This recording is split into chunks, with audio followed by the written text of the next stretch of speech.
नमस्कार, आप देख रहे हैं मध्य प्रदेश दूरदर्शन। मैं हूं आपके साथ सुनील विश्वकर्मा और आप सभी का स्वागत है हमारी इस खास पेशकश में जिसका नाम है कृषि दर्शन।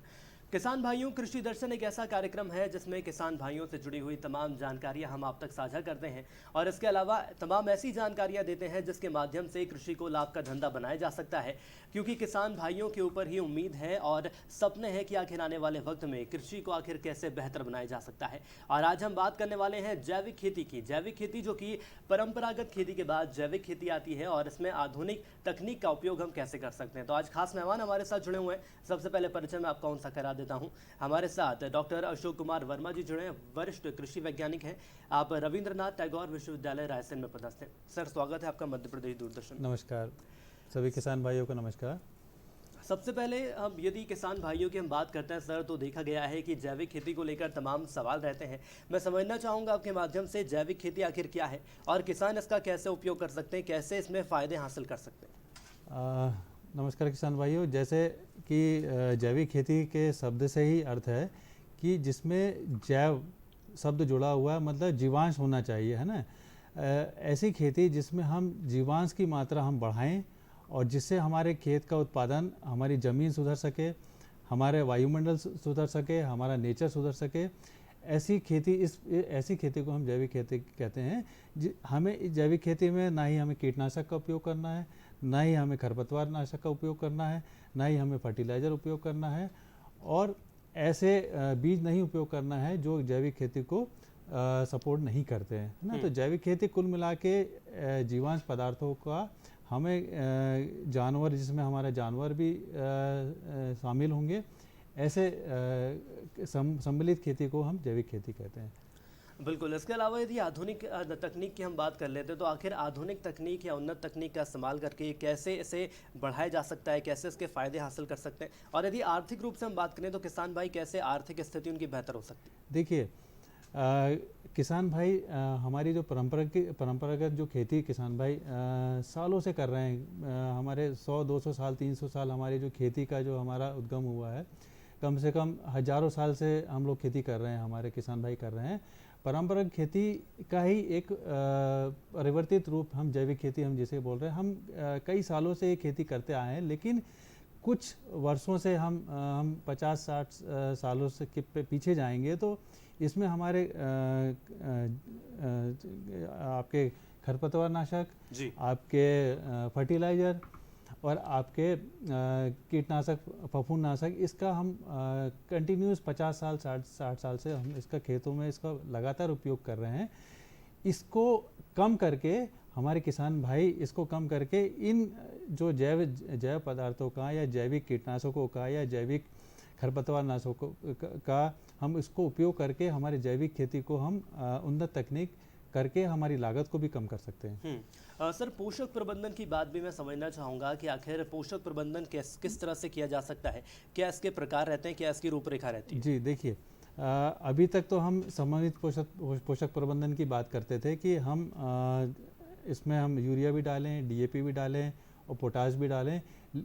चूँकि हमारे पास ऐसे साधन नहीं थे, स्रोत नहीं थे, तो हम इस पर निर्भर थे। लेकिन आज की परिस्थिति में हम देखें तो हमारे पास खाद के रूप में हमारे जैविक खाद हैं, है ना। आपके सिटी कंपोस्ट है, आपके वर्मी कंपोस्ट है और आपके कुछ ऐसे कंपनियों के कुछ ऐसे जैसे हम बात करेंगे कि समुद्र घास, है ना। कुछ प्राइवेट कंपनियां भी बनाने लगी हैं। हमारे पास पहले नई थी तकनीक, हमारे पास नई तकनीक आ गई है। अभी यूनिवर्सिटी जैसे जबलपुर कृषि विश्वविद्यालय है, वहाँ पे बायोफर्टिसॉल है, ये बन रहा है। तो हमारे पास चीज़ें अब अवेलेबल हैं, हमारे पास साधन हैं और हमारी तकनीकें इतनी विकसित हो गई हैं। ट्राइकोडर्मा है ना, फफूंदनाशक में सूडोमोनास है, आपके राइजोबियम कल्चर हैं। इस तरह के तकनीक हमारी हमने विकसित कर ली है जो जैव आधारित या जीवांश आधारित खेती हम करने के लिए सक्षम हो पाएँ। लेकिन क्या ये तमाम तकनीकें किसान भाइयों तक पहुंच सकती हैं और आसानी से उपलब्धता होती है? जी। क्योंकि देखा गया है किसान भाई कई बार परेशान इसलिए भी होते हैं क्योंकि तमाम जानकारियां उन तक नहीं रहती हैं। जी, देखिए क्या है, अभी तक किसान के पास ऑप्शन नहीं थे, है ना। किसान ने जैसे गेहूं लगा रहा है, धान लगा रहा है, उसने यूरिया की बोरी ली, 2 बोरी ली, 1 एकड़ में 3 बोरी ली, 2 बोरी ली, वो उसने डाली। वो आसान थी, आसान तरीका भी था डालने का। लेकिन जैविक के जो तरीके हैं थोड़े से ऐसा लगता है जटिल हैं। जब हम उसको प्रैक्टिस में आ जाएंगे, हमारे पास जीवामृत हम बना के उसको कंटिन्यूस हम 21 दिन में जीवामृत का स्प्रे करें या हम पानी में उसको दें, तो इससे हमारे माइक्रोइज्म बढ़ेंगे और हमारे जो पोषक तत्व हमारे पौधों को मिलेंगे और हमारी ग्रोथ उतनी ही मिलेगी।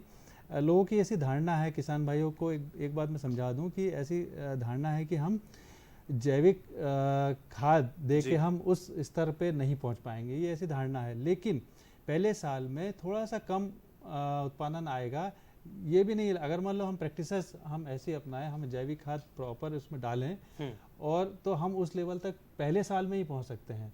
हम उसमें जैविक खाद डालें, गोबर की सड़ी हुई खाद डालें, आप जीवामृत डालें, बीजामृत से उसको बीज उपचार करें। ये जो हमारी तकनीक, हमारे जैविक की जो तकनीक है, उसको आप पहले साल में भी आप उसको पूरा का पूरा उत्पादन ले सकते हैं।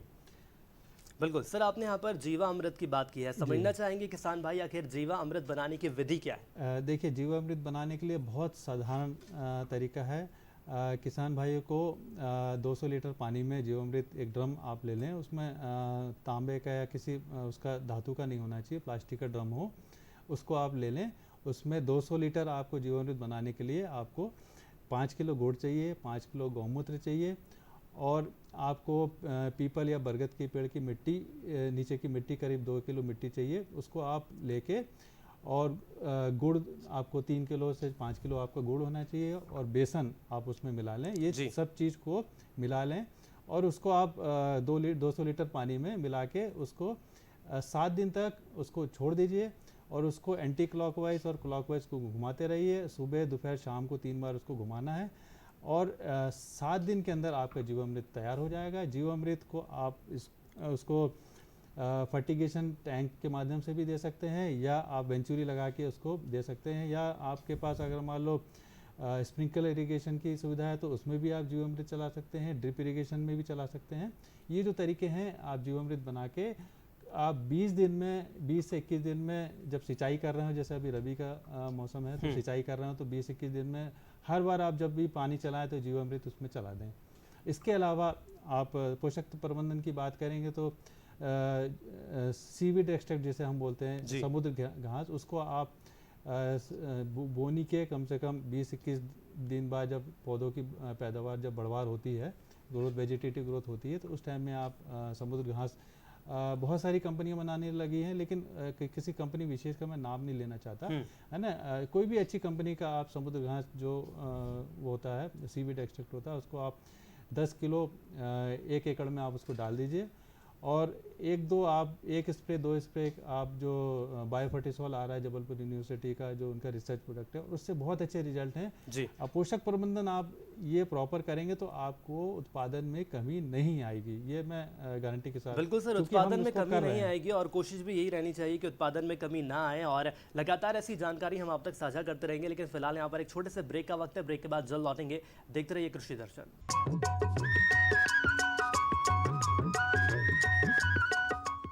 अरे सुन तो।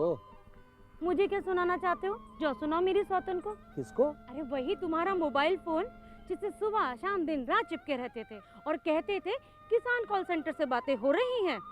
अच्छा ये बात है। हाँ, क्यों, क्या हुआ? अब बात नहीं होती क्या? अब तो झट से बात हो जाती है। संबंधी समस्याओं का अपनी भाषा में तुरंत हल पाने के लिए पूरे भारत में किसी भी फोन से हेल्पलाइन नंबर पर संपर्क करें। किसानों का दोस्त किसान कॉल सेंटर।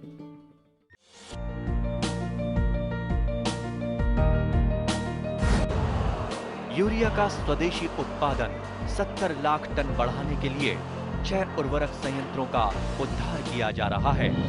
FCIL के गोरखपुर, सिंदरी, तलचर और रामागुंडम संयंत्र HFCL की बरौनी इकाई और PVFCL की नामरू 4th। सोने पर सुहागा ये है कि देश में अब बनेगा सिर्फ नीम लेपित यूरिया, क्योंकि इससे होगा किसानों का फायदा ही फायदा। अनाज का उत्पादन 10% तक बढ़ेगा, बढ़ेगी 10 से 15% नाइट्रोजन क्षमता।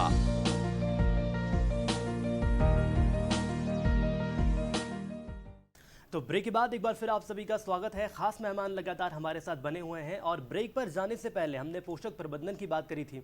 एक बार फिर अशोक जी, आपका बहुत स्वागत है मध्य प्रदेश दूरदर्शन के इस मंच पर। और मैं आपसे ये समझना चाहूँगा, ये तो हमने पोषक प्रबंधन की बात कर ली, लेकिन यदि हम बीमारियों की बात करें तो जैविक बीमारियों से आखिर कैसे बचा जा सकता है? देखिए, बीमारी मतलब होता है, आपके दो तरीके होते हैं। आपका एक भूमि जनित बीमारी होती है और एक पौधे के ऊपर लगने वाली बीमारी होती है। दोनों ही बीमारियों में उसके लिए हमारे पास जैविक के तरीके हैं। आपको ट्राइकोडर्मा है, सूडोमोनास है, ये दो ऐसे हैं आपके जैविक कंट्रोल करने के लिए आपके डेवलप किए हुए प्रोडक्ट हैं। और ये सब तकनीक हमारी एग्रीकल्चर की तकनीक है। इसको आप ट्राइकोडर्मा को आप बीज उपचार करेंगे जब, तो कम से कम 5 ग्राम, अगर मान लो पाउडर फॉर्म है तो 5 ग्राम प्रति किलोग्राम बीज की, जैसे अभी किसान भाई बोनी करना चाह रहे हैं तो 5 ग्राम प्रति किलोग्राम बीज को उसको उपचारित करके उसको छांव में सुखा लीजिए। 1 दिन सुखाने के बाद उसको इसको आप बो दीजिए। और अगर मान लो इसको भूमि में आप डालना चाहते हैं तो इसकी ट्राइकोडर्मा की आपको 2 से 3 किलो आप इसको गोबर की खाद में, अच्छी सड़ी गोबर की खाद में, इसको 50 किलो गोबर की खाद में इसको 2 दिन तक इसको रख दीजिए छांव में। जब इसमें माइक्रोबियल एक्टिविटी चालू हो जाएगी, जीवांश पदार्थ इसमें बढ़ जाएंगे, तो उस 50 किलो को गोबर को आप 1 एकड़ में इसको भूमि में इसको मिला दीजिए। तो हमारे जितने भी फफूंद जनक जो जैसे आपका ट्राइकोडर्मा ब्रेडी है ना, ये इसको कंट्रोल करने के लिए ये बहुत ही कारगर तरीका है। इससे बहुत अच्छे रिजल्ट मिले हैं ट्राइकोडर्मा के। और दूसरा हमारा एक स्यूडोमोनास जी, ये भी एक एंटीबायोटिक का काम करता है। स्यूडोमोनास को भी आप सॉइल में भी एप्लीकेशन कर सकते हैं, भूमि सुधारक के रूप में भी कर सकते हैं, ताकि हमारा जो ज़मीन में पोषक तत्व रहेंगे पहले से, और आपके फफूंद नाशक जो पहले से रहेंगे, तो हमारे रोग इसमें आएगा ही नहीं हमारे पौधों में। हम देखते हैं किसान भाई धान की खेती में कम से कम रोग के लिए 5 से 6 स्प्रे किसान भाई हमारे कर रहे हैं। अगर मान लो ट्राइकोडर्मा सूडोमोनास का आप प्रयोग बोनी के समय कर लें और 1 स्प्रे आप उसमें इनिशियल स्टेज में दे दें, प्रारंभिक अवस्था में दे दें, तो आप ये रोगों से आप बच पाएंगे और आपको ज़रूरत ही नहीं लगेगी इसमें कोई भी फफूंदनाशक डालने की। बिल्कुल, सबसे बड़ा सवाल सर यही सामने आ रहा है, क्योंकि किसान भाइयों की हम बात कर लें तो देखा जाता है कि मेहनत तो उनके द्वारा की जाती है, लेकिन यदि फसलें ख़राब होती हैं, उत्पादन नहीं आता, तो कहीं ना कहीं ठेस पहुँचती है। अब ऐसे में यदि हम जैविक कीटनाशक की बात कर लें तो क्या इस पर प्रकाश डालेंगे आप? जी देखिए, जैविक कीटनाशक पहले हमारे पास वही मैं आपको बार बार बोल रहा हूँ कि हमारी तकनीक इतनी विकसित नहीं थी, हमारे पास ऑप्शन नहीं थे। अब किसान भाई के पास ऑप्शन है, ऐसी तकनीक आ गई है। कीटनाशक में आप नीम ऑयल स्प्रे कर सकते हैं, बेवरिया बेसियाना का स्टेन आप यूज़ कर सकते हैं, आप वर्टिसिलियम स्प्रे कर सकते हैं। ये जो है अलग अलग तरीके, जैसे आप इल्ली की बात करें तो इल्ली में अगर मान लो आपको किसी भी आपकी फसल में, जैसे चने में हम बात करेंगे, चने में इल्ली लग रही है, अभी हम देखेंगे कि जैसे अभी गेहूं का सीज़न अभी आ रहा है, तो गेहूं में अभी से लोग माहो लगने लगे, जड़ माहो की समस्या अभी जैसे बोनी चालू हो गई तो जड़ माहो की समस्या चालू हो गई। तो ऐसे में किसान भाई वर्टिसिलियम जैविक तरीका है, वर्टिसिलियम का आप या तो पानी में मिला के उसको दे दें, या उसका गेहूं के जैसे अभी छोटी अवस्था है ऐसे में आप वर्टिसिलियम का स्प्रे कर देंगे तो उसमें माहो आपके आएंगे नहीं, ये गारंटेड है। वर्टिसिलियम अगर मान लो स्प्रे कर देते, मेटाराइजियम भी है एक जैविक कीटनाशक के रूप में, आप मेटाराइजियम होगा, ये अभी कंसोर्टियम में भी रूप में आने लगा है। आपका मेटाराइजियम हो गया, वर्टिसिलियम हो गया, और आपका बेवरिया बेसियन, ये कंसोर्टियम में भी आने लगा है। कुछ कंपनियां भी इसका लार्ज स्केल पे इसका उत्पादन कर रही हैं, और ये जबलपुर एग्रीकल्चर यूनिवर्सिटी वर्टिसिलियम बना रही है, इसको आप वहाँ से किसी भी कृषि विज्ञान केंद्र से इसको लेके किसान भाई इसको यूज़ करेंगे। अभी से 1-2 बार स्प्रे कर देंगे तो ये माहो की समस्या किसान को नहीं आएगी। और अगर मान लो चने में भी अगर मान लो किसी कारण से अगर आपके इल्ली का अटैक हुआ है तो अगर मान लो आप बेवरिया बेसियाना स्प्रे कर देते, एक स्प्रे भी कर देंगे तो उसमें पूरी तरह से कंट्रोल हो जाएगा। दूसरा एक आपका तरीका एनपीवी वायरस है। एनपीवी वायरस भी किसान आराम से इसको मिल जाता है, बहुत सारी कंपनियां बनाने लगी है, यूनिवर्सिटी इसको डेवलप कर रही हैं, वहाँ से लेके आप एक स्प्रे कर देंगे। अगर मान लो आपको 1 मीटर के इसमें जो ATL लेवल होता है उसमें अगर मान लो आपको इल्लियाँ का प्रकोप दिख रहा है तो उसमें आप जैविक कीटनाशक डाल देंगे तो आपको निश्चित ही इसका कंट्रोल मिलेगा। और अगर नीम का स्प्रे हो सकता है, नीम ऑयल भी आपका 300 ppm में आता है, 1000 ppm में आता है, 3000 ppm में भी आता है। इसका आप प्रिकॉशनली स्प्रे कर देंगे तो आपके कीड़ों का प्रकोप होगा नहीं। बिल्कुल, लेकिन सर मैं ये भी समझना चाहूँगा, यदि हम किसान भाइयों के दृष्टिकोण से बात करते हैं तो फसलों के बेहतर उपयोग के लिए या बेहतर उत्पादकता के लिए एक तो 2 महत्वपूर्ण पहलू रहते हैं। सबसे पहले उपयुक्त जलवायु और मिट्टी का चुनाव, कैसे देखते हैं आप? देखिए, जैविक की हम जहाँ तक की बात करेंगे तो जैविक खेती के लिए आपकी हमारे जो मध्य प्रदेश का जो वायुमंडल है और जो आपका एग्रोक्लाइमेटिक कंडीशन है हमारे यहाँ की मध्य प्रदेश की, और हम भारत की भी बात करें तो जैविक खेती हम संपूर्ण भारत में भी कर सकते हैं। और मध्य प्रदेश की जो जितनी भी भूमि के प्रकार हैं, आपकी अपनी गहरी काली ज़मीन है, किसी की मध्यम काली ज़मीन है, किसी की लाइट काली ज़मीन है, और आपकी पीली मिट्टी है या लाल मिट्टी, हर तरह की ज़मीन में हर तरह की जलवायु में आप जैविक खेती कर सकते हैं। आपके कश्मीर से कन्याकुमारी तक की हम बात करें तो जैविक खेती कहीं भी किसी भी क्लाइमेटिक कंडीशन में की जा सकती है। तो कोई विशेष जलवायु की आवश्यकता जैविक खेती के लिए नहीं की जाती? देखिए, थोड़ा सा टेम्परेचर जो है ये इसका असर करता है। जैसे हम बात करेंगे मार्च महीने से लेकर जून महीने तक, इसमें थोड़ा सा टेम्परेचर हाई हो जाता है। तो इसमें जो माइक्रोबियल एक्टिविटी है, जो जीवांश की जो एक्टिविटी है, ये थोड़ी सी स्लो हो जाती है, कम हो जाती है। तो मार्च से लेकर जून तक के जो आपके जैविक के तरीके हैं इसमें कम असर दिखेगा। इसके अलावा अगर मान लो बाकी आपके 9 महीने में हम पूरी तरह से अच्छे तरीके से जैविक खेती कर सकते हैं। और सॉइल में तो माइक्रो ऑर्गेनिज्म आप हमेशा अगर मान लो जैविक खेती करते रहें और तो हमारे माइक्रो ऑर्गेनिज्म उसमें मरते नहीं हैं। और जैसे हम केमिकल का यूज़ कर रहे हैं, कंटिन्यूस केमिकल का यूज़ कर रहे हैं, जिन खेतों में इसको यूज़ कर रहे हैं तो उसमें माइक्रो ऑर्गेनिज्म धीरे धीरे कम होते जा रहा है। और हमारी जो ज़मीन जो कड़ी हो रही है उसका बहुत बड़ा कारण है कि हम कंटिन्यूस हम 25 से 30 साल से हम खाद का उपयोग कर रहे हैं और कीटनाशक का उपयोग कर रहे हैं, खरपतवार नाशक का उपयोग कर रहे हैं। इससे हमारी ज़मीन के जो माइक्रोबियल एक्टिविटी है, हमारा ऑर्गेनिक कार्बन है, ये धीरे धीरे कम होता जा रहा है। एक चीज़ मैं आपको बताना चाहूँगा, जैसे एक वेस्ट डिकम्पोजर की जैसे बात निकल रही है। जैसे हमारे अभी किसान भाई धान काटा है, कई बार हार्वेस्टर से धान काटते हैं तो ये पराली जलाने का प्रबंध ये प्रचलन है कि हमारे यहाँ पराली लोग जला देते हैं। तो इस पराली किसान भाई पराली ना जलाएं, इसके लिए अभी बहुत सारे ऑप्शन आ गए हैं। किसान भाई अगर मान लो इसमें एक मशीन अटैचमेंट आता है जिससे घास जो आपकी जो पराली रहती है उसको कट जाती है, जो आपका जो धान का जो भी भूसा है वो नीचे फैल जाएगा। उसके ऊपर आप जब बोनी करने के टाइम में आप जब भी सिंचाई करें तो वेस्ट डिकम्पोजर आता है एक, गाज़ियाबाद बहुत सस्ता है। इसकी जैविक की हम बात करते हैं तो हम सस्ते खेती की बात करते हैं तो किसान भाई सस्ती खेती की बात हमें करनी चाहिए। तो 20 रुपये का आता है वेस्ट डिकम्पोजर, हमारी जबलपुर एग्रीकल्चर यूनिवर्सिटी बायोडाइजेस्टर के नाम से भी बनाती है। तो उसको आप इस खेती में उपयोग करें। आप उसको जब सिंचाई करें तो उसको वेस्ट डिकम्पोजर का घोल बना के, उसका भी एक तरीका है, अगर आप समय है तो मैं बताऊंगा। जी बिल्कुल। वेस्ट डिकम्पोजर बना के उसको आप एक बार सिंचाई के पानी में मिला के डाल दें या उसको स्प्रे कर दें तो आपके। चलिए बिल्कुल, लेकिन सर सवाल यही सामने आ रहा है कि तमाम जानकारी आपने साझा करी है और किसान भाइयों तक वो जानकारी पहुंचे और बेहतर उसका उपयोग किया जा सके। आपने वक्त साझा किया, इसके लिए आपका बहुत धन्यवाद। तो कृषि दर्शन के इस कार्यक्रम में हमने तमाम जानकारी किसान भाइयों को दी है, वो सारी जानकारियाँ जिसके माध्यम से आप आने वाले वक्त में अपने कृषि क्षेत्र को बेहतर बना सकते हैं। और आइए अंत में नजर डालेंगे खेती से जुड़ी हुई कुछ खबरों पर।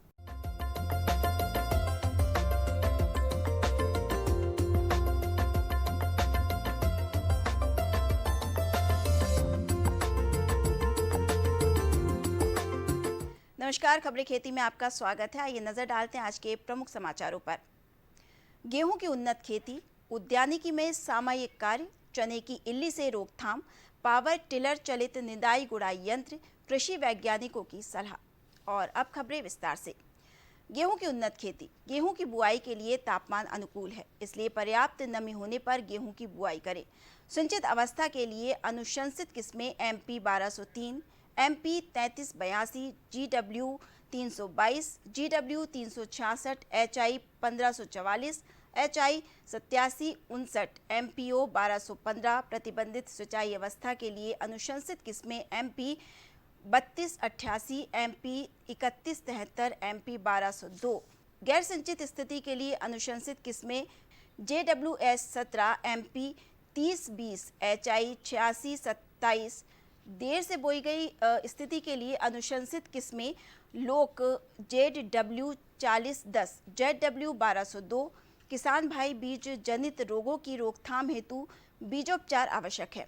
बोनी के पूर्व बीज को कार्बोक्सिन विटावैक्स 75 WUP या बेनोमिल बेनलेट 50 WUP 1.5, 2.5 या थाइरम 2.5 से लेकर 3.0 ग्राम दवा प्रति किलोग्राम बीज के हिसाब से उपचारित करें। इसके पश्चात दीमक के नियंत्रण हेतु बीज को कीटनाशक दवा क्लोरोपाइरीफॉस 20 EC 400 मिलीलीटर प्रति क्विंटल बीज के हिसाब से बीजोपचार करें। बुआई पूर्व बीज को एजेटोबैक्टर 5.10 ग्राम एवं PSB कल्चर 10.20 ग्राम प्रति किलोग्राम के हिसाब से उपचारित करें। उद्यानिकी में सामयिक कार्य। बैंगन की फसल में तना एवं फल छेदक को नियंत्रित करने के लिए नोवालुरॉन 10 मिलीलीटर प्रति पंप की दर से स्प्रे करें। भिंडी की फसल में यदि पत्तियों की शिराओं का रंग पीला पड़ रहा हो तो ये पीत शिरा मौजिक रोग के लक्षण हो सकते हैं, अतः ऐसे पौधों को उखाड़कर जमीन में गाड़ दें तथा संक्रमण के प्रारंभिक चरण में रस चूसक कीटों को नियंत्रित करने के लिए इमेडोक्लोरोप्रीड 5.7 मिलीलीटर प्रति पंप का छिड़काव करें। वर्तमान मौसम की स्थिति में मिर्च की फसल में वायरस जनित रोगों को फैलने की संभावना बढ़ रही है, अतः किसान भाइयों को सलाह दी जाती है कि वे फसल की सतत निगरानी करते रहें। यदि संक्रमण दिखाई देता है तो ऐसे पौधों को उखाड़कर जमीन में गाड़ दें तथा संक्रमण के प्रारंभिक चरण में रस चूसक कीटों को नियंत्रित करने के लिए इमेडाइक्लोरोप्रीड 5.7 मिलीलीटर प्रति पंप का छिड़काव करें। चने की इल्ली से रोकथाम। चने की इल्ली की रोकथाम हेतु टी आकार की 2 से 2.5 फीट ऊंचाई की 20 से 25 खूंटियां व चने की इल्ली के नर शलभ को आकर्षित कर पकड़ने हेतु 8 फेरोमोन ट्रैप प्रति एकड़ लगाएं। चने के ऊपरी तने की कोपलों की हल्की तुड़ाई करें जिससे अधिक शाखाएं निकल सकें। पावर ट्रिलर चलित निदाई गुड़ाई यंत्र। पावर ट्रिलर चलित निदाई गुड़ाई यंत्र किसानों के लिए काफ़ी उपयोगी हैं। इस यंत्र से चना, अरहर, ज्वार और सोयाबीन जैसी फसलों में निदाई गुड़ाई करना बेहद आसान हो जाता है। 6 से 8 अश्व शक्ति का यह पावर ट्रिलर मध्यम एवं भारी मिट्टी में चौड़े अंतराल वाली फसलों की निदाई गुड़ाई आसानी से करता है। कम समय में अधिक काम करने वाले इस यंत्र में खिंचाव प्रणाली के साथ मुख्य ढांचा लगा होता है, जिससे हत्था, प्रचालन, पहिया एवं स्वीप आदि लगाए गए हैं, जिसके कारण इसे चलाना बहुत ही सरल हो जाता है। कृषि वैज्ञानिकों की सलाह। संभावित मौसम पूर्वानुमान को देखते हुए इस समय रबी फसलों की बुआई करें व फसलों व सब्जियों में आवश्यकता अनुसार सिंचाई करें। सरसों की फसल में इस समय रस चूसक चितकबरे कीट की संभावना हो सकती है, अतः दिखाई देने पर इसके नियंत्रण हेतु क्लोरोपाइरीफॉस या डायमिथियोएट 800 मिली दवा 500 से 600 लीटर पानी में घोल बनाकर प्रति हेक्टेयर छिड़काव करें। संभावित मौसम गेहूं की बुआई हेतु अनुकूल है, अतः गेहूं की उन्नत किस्में जैसे GW 322, 366, 273, RVW 4106, HD 2338 व MP 1203 आदि का चयन करें व संतुलित मात्रा में उर्वरकों का प्रयोग करें व बोनी पूर्व बीजोपचार अवश्य करें। फूल गोभी एवं पत्ता गोभी में इस समय डायमंड बैक मोथ कीट की संभावना हो सकती है, अतः दिखाई देने पर इसके नियंत्रण हेतु BT के 1 किलोग्राम या इमोमैक्टिन बेंजोएट 220 ग्राम दवा 500 से 600 लीटर पानी में घोल बनाकर प्रति हेक्टेयर छिड़काव करें। फिलहाल समाचारों में इतना ही। इजाज़त दीजिए, नमस्कार। तो ये आपने खेती से जुड़ी हुई कुछ खबरें देखी और उम्मीद करते हैं कि आपको हमारा ये कार्यक्रम पसंद आया होगा। यदि आपने कोई सुझाव है या अपनी कोई जानकारी आप हमसे साझा करना चाहते हैं तो हमारा पता आप नोट कर लीजिए। हमारा पता है दूरदर्शन केंद्र, श्यामला हिल्स, भोपाल। हमारा पिन है 462013।